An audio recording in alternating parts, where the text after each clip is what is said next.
Let's understand dynamic programming using the Fibonacci sequence as an example. So the Fibonacci sequence is a series of numbers that starts with 0 and 1, and each subsequent number is the sum of the previous two. So the next number here will be the sum of 0 and 1, which is 1, and then the next number will be the sum of 1 and 1, which is 2, and so on. Mathematically, it can be represented as f of n equals f of n minus 1 plus f of n minus 2. And the base cases will be f of 0 equals 0 and f of 1 equals 1. Now let's look at the naive and inefficient approach before optimizing it using dynamic programming techniques. We'll start by defining a function that takes an input n. If n is less than or equals to 1, we simply return n, handling our base case. Otherwise, we recursively compute fib of n minus 1 plus fib of n minus 2. And at first glance, this seems to work fine. If we run the code for small values like n equals 5, it quickly gives the output. But for larger values like n equals 100, the execution takes an extremely long time. In my case, I had to stop the program because it wasn't finishing. The question is, why does it happen? Let's analyze the problem by drawing its recursion tree. For our example, we'll take n equals 5, and to compute f of 5, we need its previous two values, f of 4 and f of 3. But each of these values also needs their last two values, and this process continues until we reach the base case. The same calculations are repeated multiple times. For example, f of 3 and f of 2 are computed again and again in different branches of the tree. This redundancy is the reason why our naive recursive code is so slow. Instead of using previously computed results, it recalculates them unnecessarily, leading to an exponential time complexity. To solve this efficiently, we need a way to store and reuse the already computed values. And this is where dynamic programming comes in. First, let's look at the top-down optimization approach known as memoization. We begin by initializing an array of size n plus 1 and set all values to -1. This represents that the values at those indices are not yet calculated. Now let's start calculating f of 5. The value at this index is -1, meaning we need to compute f of 4 and f of 3 first. Moving to f of 3, the value at index 3 is also -1. So we further break it down into f of 2 and f of 1. F of 1 is the base case, so we update the index 1 in the array to 1. Moving to f of 2, it's still -1, so we break it down further into f of 1 and f of 0. F of 0 is another base case, so we update the index 0 to 0. And now we compute f of 2 equals sum of the previous two values, f of 1 and f of 0. So it will be 1. So we store it at the index 2. And similarly, we compute f of 3 by adding f of 2 and f of 1, which is 2 here. So we update index 3. Now we move to f of 5. It turns out we still need f of 4. But here's the optimization. We don't need to recompute f of 3 and f of 2 again, because they're already stored in the array. We simply retrieve their values and compute f of 4, which is 3 here, and store it at the index 4. Finally, we compute f of 5 by adding the values of f of 4 and f of 3, which is 5 here. Keep one thing in mind, that we started from f of 5 and worked our way down to the base case, and then we used the stored values to compute larger values, and this is why memoization follows a top-down approach. Now let's see the code for this approach. First, we define a function that takes two parameters, n and an array that stores pre-computed values, initialized with -1. Inside the function, we first check if the value at the index n is not -1. If it is not -1, that means that the value has already been calculated. So we simply return it, and next we check for the base case. If n is less than or equal to 1, we set the value at index n to n and return it. Otherwise, we recursively calculate the value by adding the last two computed values and store it in the array. Finally, we can run this function by choosing a test value n and initializing an array with all the elements set to -1 before calling the function. Now if we run the code with n equals 100, it will give the output instantly. Next, let's explore another technique within dynamic programming called the tabulation method. This follows a bottom-up approach where we build the solution from the base case instead of solving recursively. So first we initialize an array of size n plus 1 with all elements initially set to 0. The first two elements are set to 0 and 1, representing the base cases. Then we start a pointer I from the index 2 and iteratively compute each Fibonacci number by adding the previous two values and updating the current index value. And this process continues until we reach the end. This method is iterative and often more intuitive than memoization.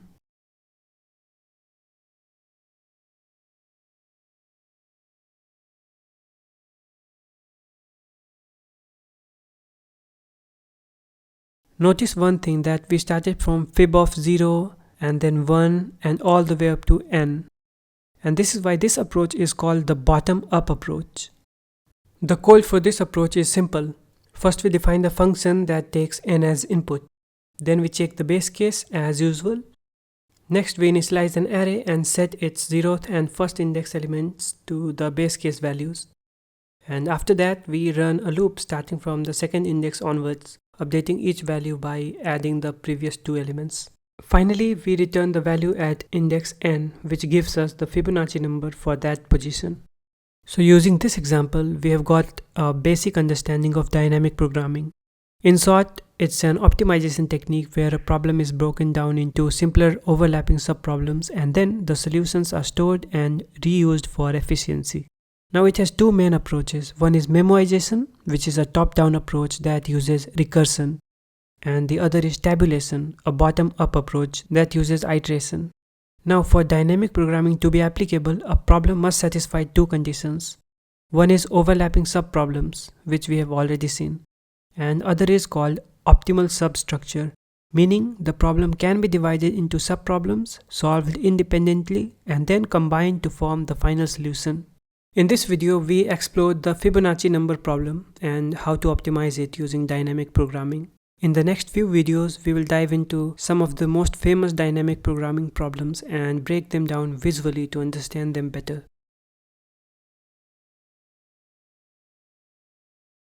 Imagine we have a knapsack with a weight capacity of 9 kilograms.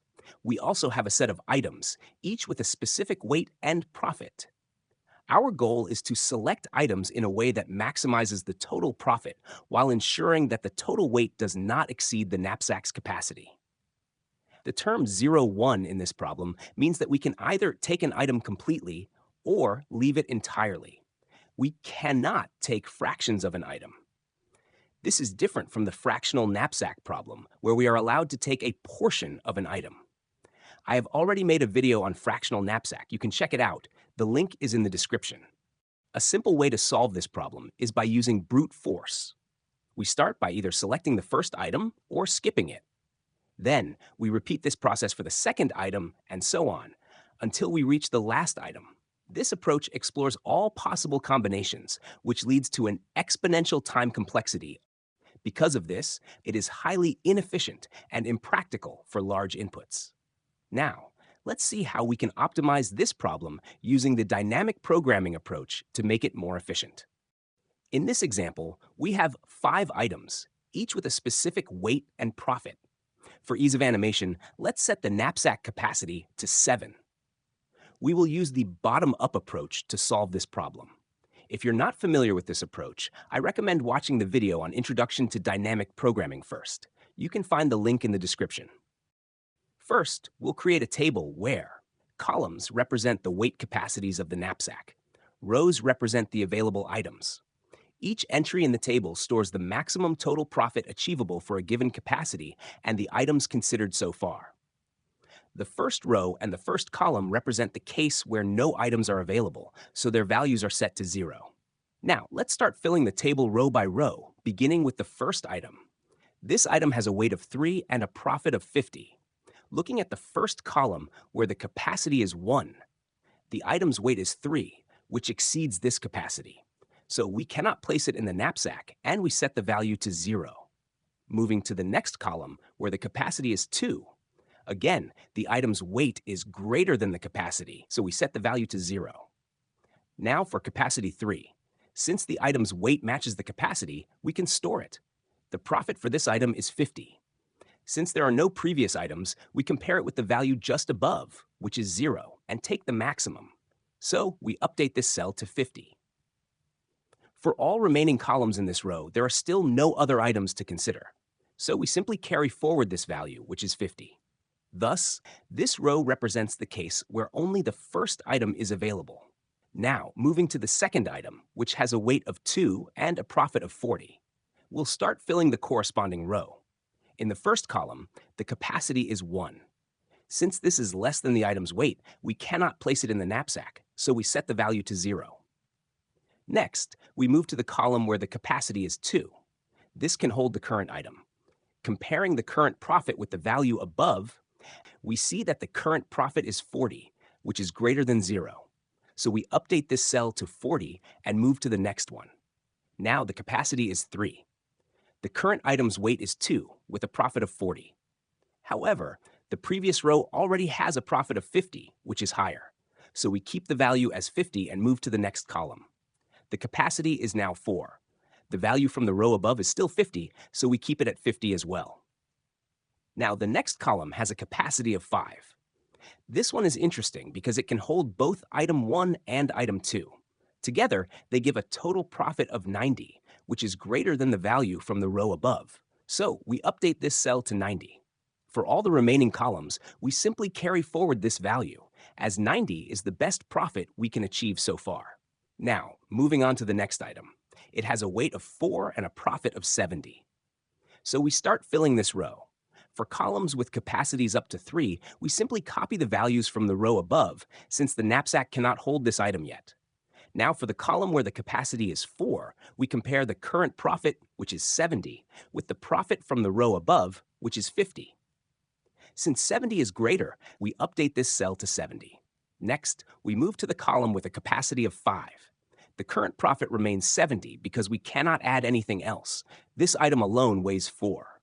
However, the profit from the row above is 90 since it can hold both item 1 and item 2, whereas the current row can only hold item 3. So we update this cell to 90. Now, for the column where the capacity is 6, this can hold both item 2 and item 3, giving a combined profit of 110.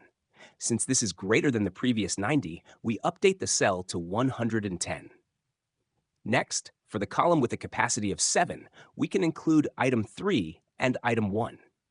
Together, they give a total profit of 120, which is higher than the previous value of 110 and certainly greater than the above value of 90.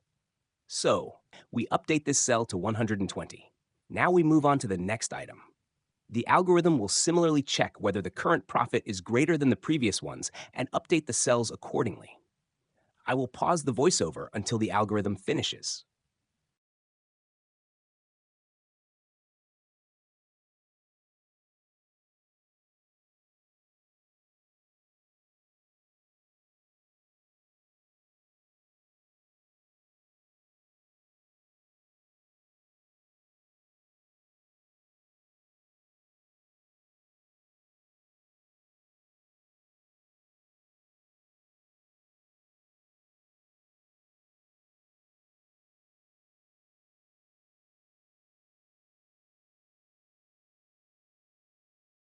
Once the table is generated, the last element represents the maximum profit value. In this case, it is 120. Now that we have found the maximum profit value, another problem is to determine which items were added to the knapsack using this table. This is very easy to find. We start by checking the element just above the last element. Here, the last element is 120, and the value above it is also 120. Since the value remains unchanged, this indicates that the current item is not making a difference. So, this item is not included in the knapsack. We continue checking the previous item. Again, the value above is the same, meaning this item is also not included. Next, we find an element where the value above is different. Here, the value above is 90, which means the current item is making a difference. This tells us that item 3 is present in the knapsack. Since this item has a profit of 70, it contributes 70 to the total profit. Now, subtracting 70 from 120 gives 50. We then look for 50 in the above row and continue performing the same steps to determine the remaining items. Here, the value in the cell above is also 50, which means the current item is not included in the knapsack. So, we move to the next item above. Now the value in the above cell is 0. This means the current item is making a difference and is included in the knapsack. So finally, we conclude that item 3 and item 1 are included in the knapsack. Now, the table contains n rows and w columns, and we need to traverse this table once. So both the time and space complexity here is big O of w times n. Check the GitHub link in the description to get the Python code for this problem.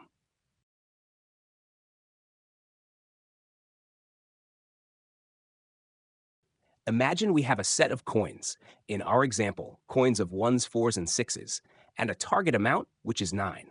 The coins are available in infinite supply, and our goal is to determine the minimum number of coins needed to make up this amount. A naive way to solve this problem is by using a greedy approach. This means selecting the largest coin first, hoping it will lead to the optimal solution. So in our case, we start by taking 6, which reduces the required amount to 3. Now, we can only take 1, so we take 3 of them.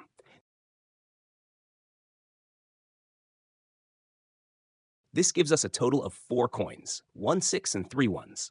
But is this really the optimal solution? No, because we can actually solve this problem using just 3 coins, 1 1 and 2 4s. So let's explore an optimal strategy to solve this problem.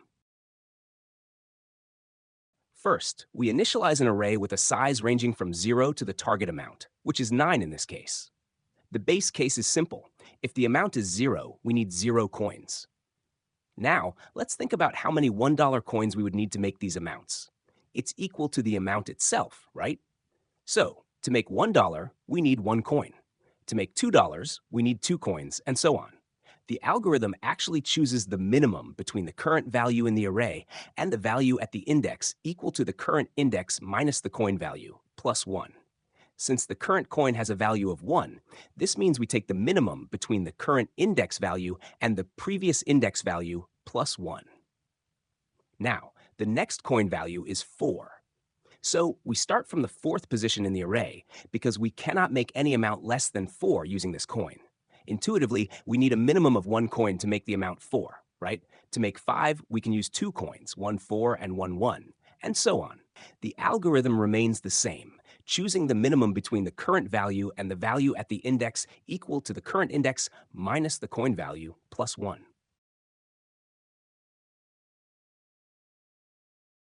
The steps remain the same for the 6th coin as well. It starts from the 6th position in the array, which will take only 1 coin, and then moves forward, selecting the minimum values accordingly. At the end, the last value in the array represents the minimum number of coins needed to make up the target amount. In this case, it's 3. This problem is also asked in one of the Leetcode problems called coin change. Now, the code for this is quite simple. First, we start with the function definition, taking coins and amount as input parameters. Next, we initialize an array of size 1 greater than the amount and set all elements to infinity, except for the first element, which is set to 0. Next, we run nested loops. The outer loop iterates over the list of coins, and the inner loop runs from the value of the coin up to the amount. Inside the loop, we update the current position in the DP array. The new value is the minimum of either the current value or the value at current index minus coin value plus 1. This ensures that we always store the fewest number of coins needed to make that amount. Once the loops finish, we check if the last element in the DP array is still infinity. If it is, we return -1, meaning it is not possible to form the given amount with the available coins. Otherwise, we return the value at the last index, which represents the minimum number of coins required.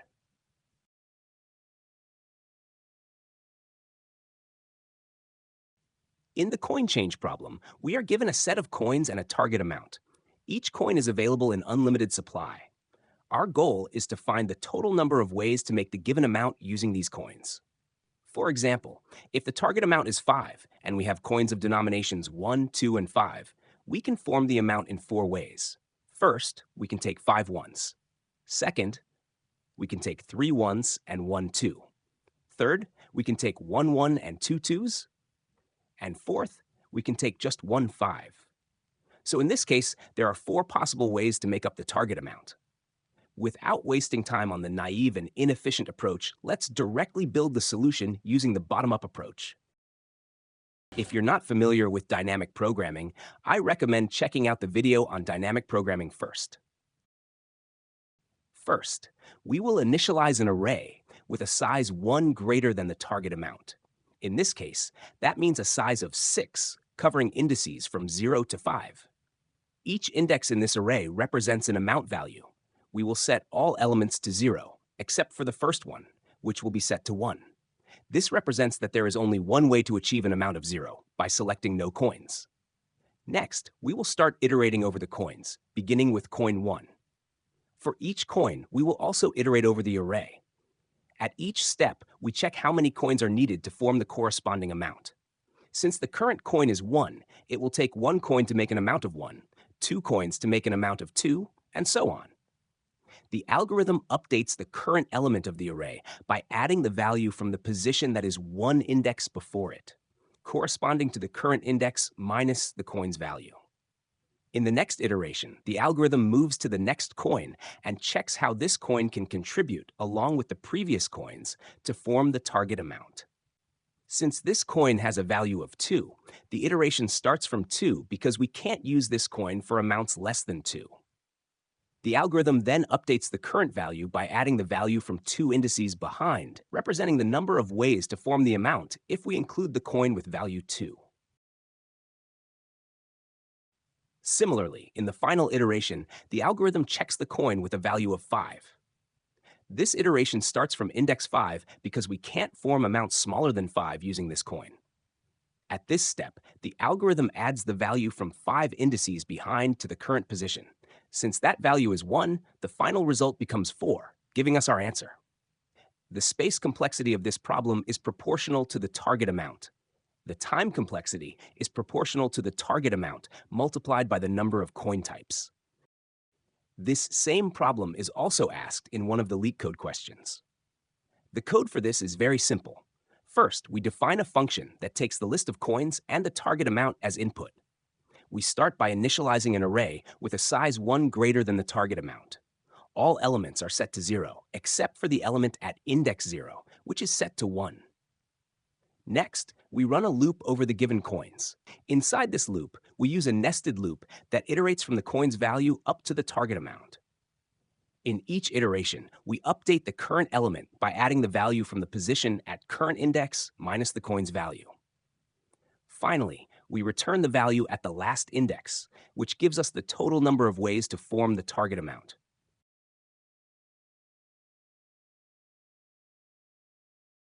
Let's explore the longest increasing subsequence problem. You're given an array of numbers, and the goal is to find the longest subsequence where the elements are in strictly increasing order. A subsequence is a sequence that appears in the same relative order, but not necessarily consecutively. For example, in this case, the longest increasing subsequence is 0, 1, 2, and 3, which consists of 4 elements in total. Now let's dive into how we can efficiently solve this problem. To solve this problem, we first initialize a DP array of the same size as the input array, with all the values set to 1. This represents that at each index, there is at least one increasing subsequence, the element itself. Next, we run a loop with a pointer I, which iterates through the array. For each I, we compare it with all the elements before it using another pointer j. So for example, when I is at the first element, there are no elements before it, so we move to the next index. Now there is one element to the left of I, so we compare the current element in the input array with the previous element. If it's greater than the element at index j, it means that the sequence is increasing.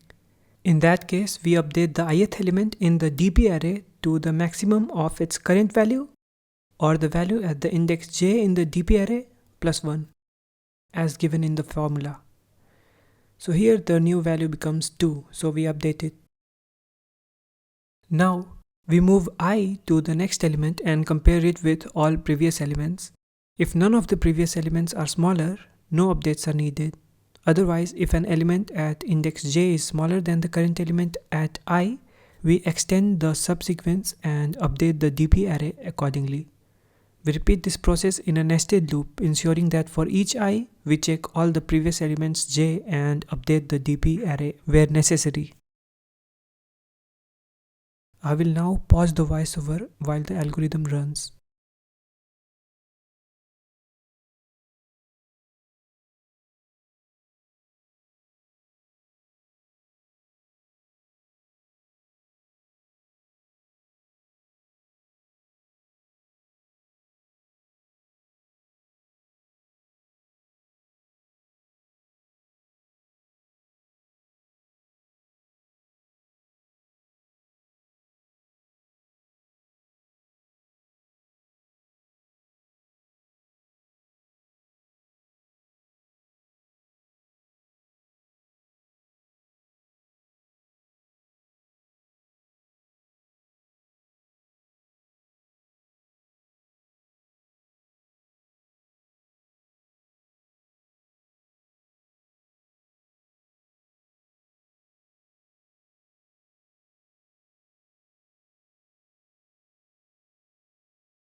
Once the algorithm finishes, we simply return the maximum value in the DP array.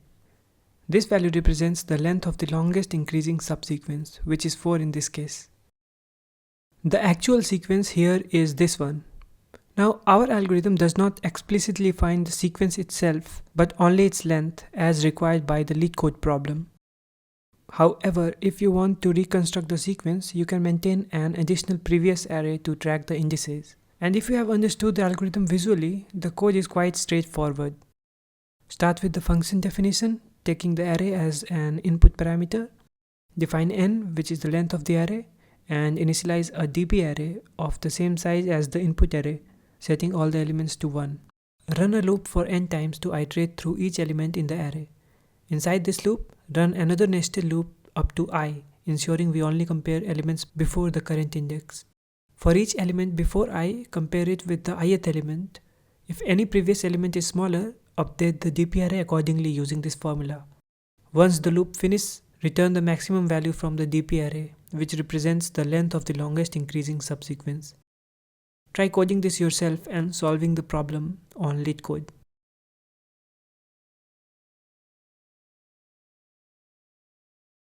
The longest common subsequence is a problem where we find the longest sequence of characters that appears in the same order in two strings, but not necessarily right next to each other. In simple terms, the characters have to be in the same order, but they can have gaps in between them. So, in this example, the longest common subsequence is D, E, F. In the first string, the characters D, E, and F are not right next to each other, but they still appear in the same order. Similarly, in the next example, the longest common subsequence might also be a sequence that is scattered across both strings, but still maintains the same order. To solve this problem efficiently, we'll use dynamic programming technique. First, we'll create a 2D matrix where one string is placed along the rows and the other string is placed along the columns. The first row and the first columns are filled with zeros to represent the base case. When either string is empty, the LCS length is 0. Now, we'll start filling the matrix. The idea is simple. We compare the corresponding characters from both strings. If the characters match, we set the current cell to the value of the upper left diagonal plus 1. This means we have found one more common character. For example, if the diagonal value is 0, we set the current cell to 1, indicating one match. If the characters don't match, It means no new match is found. In this case, we take the maximum of the value above or the value to the left. This ensures we carry forward the best result found so far, in this case 1. In the current iteration, we have found only one match for the character A. For the rest, since they are not A, we simply take the best value so far. In the next iteration, we check the second character, which is also an A, and we repeat the matching process. This is an interesting example because we are matching the second A in the row string, but there is only one A in the column string. As a result, the matrix value will be identical to the previous row since no new match is found.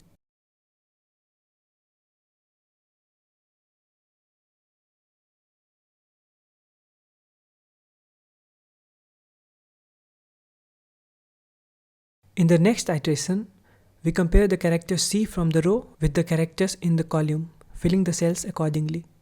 When no match is found, we simply take the maximum of the top or left value, carrying forward the best result so far.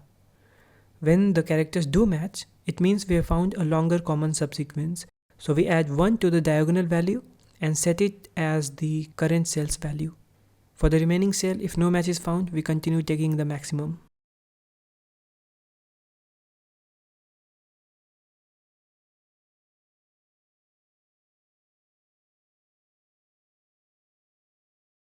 In the next iteration, we look for the character F.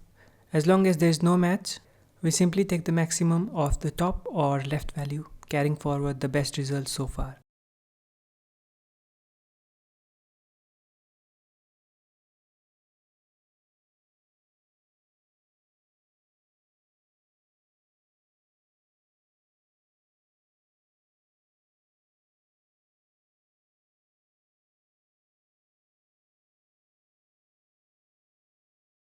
When a match is finally found, we add 1 to the diagonal element, which is 2 in this case, so the current cell becomes 3.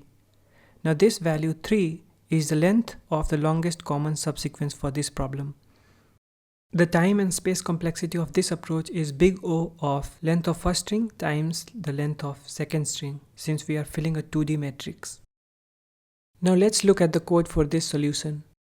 First, we take both strings as input and find their lengths, storing them in 2 variables. Next, we initialize a 2-dimensional array and set all the elements to 0. Then we run 2 nested loops to iterate over the table. First, if the characters match, we update the current cell with the value of the diagonal cell plus 1, representing that we have found a longer subsequence.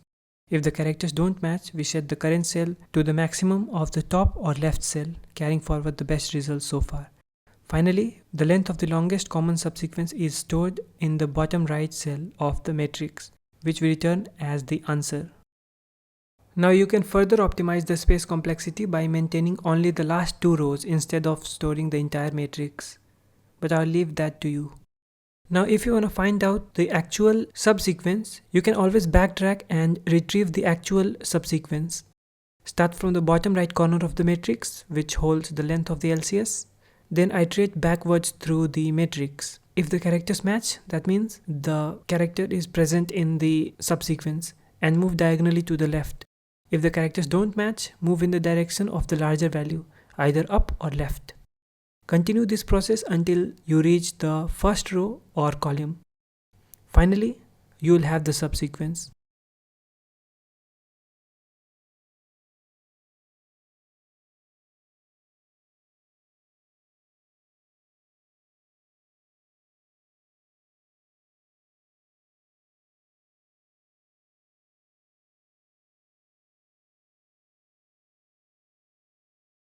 Let's discuss matrix chain multiplication. But first, let's understand how many operations are required to multiply 2 matrices. Here we have 2 matrices that we need to multiply.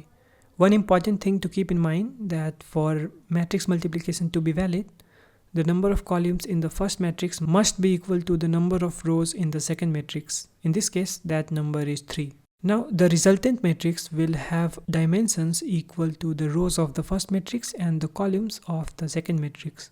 In this case, it will be a 2 by 2 matrix. To get the first element of the first row, we multiply each element of the first row of the first matrix by the corresponding elements of the first column of the second matrix and then add them all up. Similarly, to get the second element of the first row, we multiply the first row of the first matrix by the second column of the second matrix. And for the first element of the second row, we multiply the second row of the first matrix by the first column of the second matrix, and so on for the remaining element. Now, to calculate each element, we need to perform 3 multiplications. And since there are 4 elements in the resultant matrix, the total number of multiplication required is 12. This means we perform 12 operations to multiply these two matrices. Here we are only counting multiplications, not additions, because additions are not as computationally expensive as multiplications, so we can ignore them in our complexity analysis. We can also find the number of operations by multiplying the number of rows of the first matrix, the number of columns of the first matrix, which is same as the number of rows of the second matrix, and the number of columns of the second matrix. In general, if we have a matrix with dimensions p by q and a matrix B with dimensions q by r, the resultant matrix will have dimensions p by r, and the number of operations required to multiply these matrices is given by p times q times r.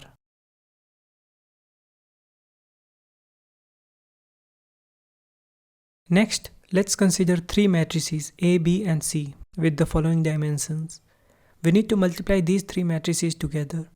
And there are 2 possible ways to solve this problem.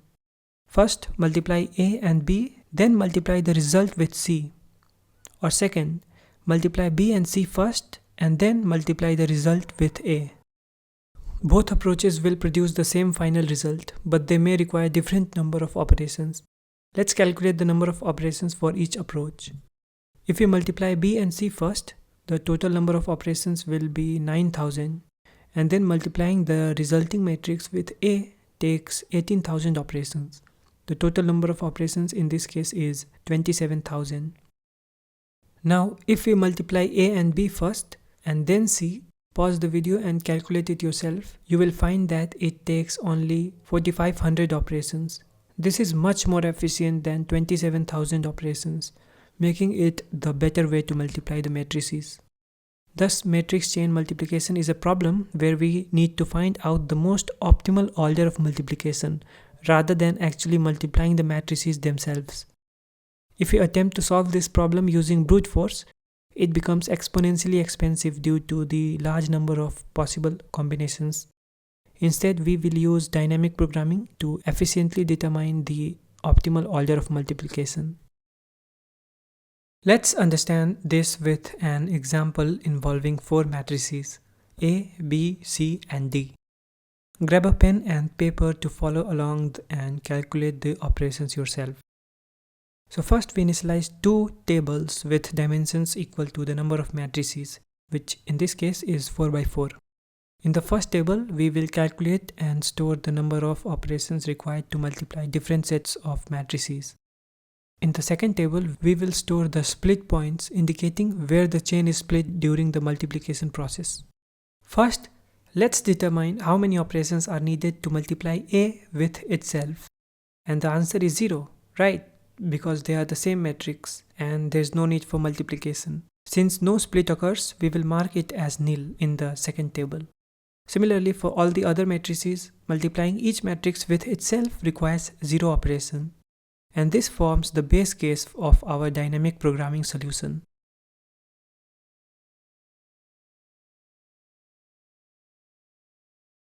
Next, we will calculate the cost for a chain of length 2.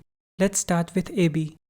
The logic here is to find the total cost by adding the individual costs of both halves and the current multiplication cost. So in this case, the cost of A is 0 since it's a single matrix. The cost of B is also 0 and the current multiplication cost for A and B is 24. You can multiply and check it yourself. So the total cost will be 24. So we store 24 in the corresponding cell of the first table, and in the second table we store 0, indicating that the chain was split at index 0. Next, let's calculate the cost for BC. Just like before, the cost of B and C individually is 0, and the current multiplication cost for B and C is 60. So the total cost is 60.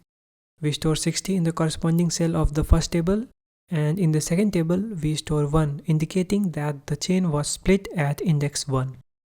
Next is CD. Similarly, the cost of C and D individually is 0, and multiplying CD costs 120, which gives a total of 120. So we will add 120 to the current cell of the first table and 2 to the current cell of the second table to indicate that the split happened at the second index. Now, as you might have noticed, we are only filling one half of the table, not the entire table. And that's because we can only multiply in one direction. For example, we can multiply AB but not BA, since matrix multiplication is not commutative. The order of multiplication matters, which is why we only fill the upper right half of the table. Next, we will look at the chain of length 3. First, for ABC, there are a total of 2 possible ways to multiply, and we have to choose the one that takes the minimum number of operations. First, let's check for A multiplied with BC. And the cost of A is 0, and the cost of BC is 60. The current multiplication cost for multiplying A with BC is 30. You can calculate this yourself. This gives a total of 90. Next, check for AB times C. The cost of AB is 24 and the cost of C is 0. The current multiplication cost for multiplying AB with C is 40. This gives a total of 64. Now 64 is less than 90, so we will add 64 to the current cell of the first table.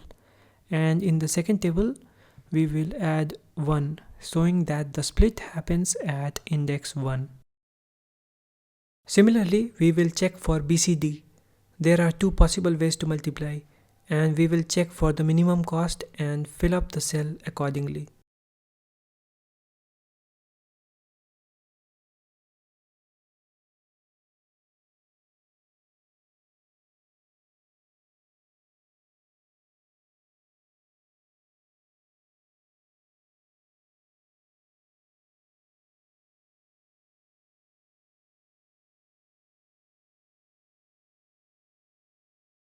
Next, we have to calculate for the full length ABCD. Here, there are a total of 3 possible ways to multiply, and similarly, we will choose the one that takes the minimum number of operations. First, check for A times BCD. The cost of A is 0, the cost of BCD is 150, and the current multiplication cost for A times BCD is 36. This gives a total of 186. Next, check for AB times CD. The cost of AB is 24 and the cost of CD is 120, and the current multiplication cost for AB times CD is 48. This gives a total of 192. And finally, check for ABC times D. The current cost of ABC is 64, the cost of D is 0, and the current multiplication cost for ABC times D is 60. And this gives a total of 124. Out of all 3 possibilities, this one has the minimum cost of 124. So we will add 124 to the current cell of the first table and 2 in the corresponding cell of the second table to indicate that the split happened at the second index. And that's it. The upper right cell of the first table gives the most optimal multiplication cost for multiplying these 4 matrices. To find the actual order of multiplication, you can start from the upper right cell of the second table. Here the value is 2, meaning the split happens at the second index. Then recursively process the left part. Here the value is 1, meaning the split happens at the first index. Next you go further left where the value is 0, indicating the split happens at the 0th index. After combining all the results, you will get the final optimal multiplication order.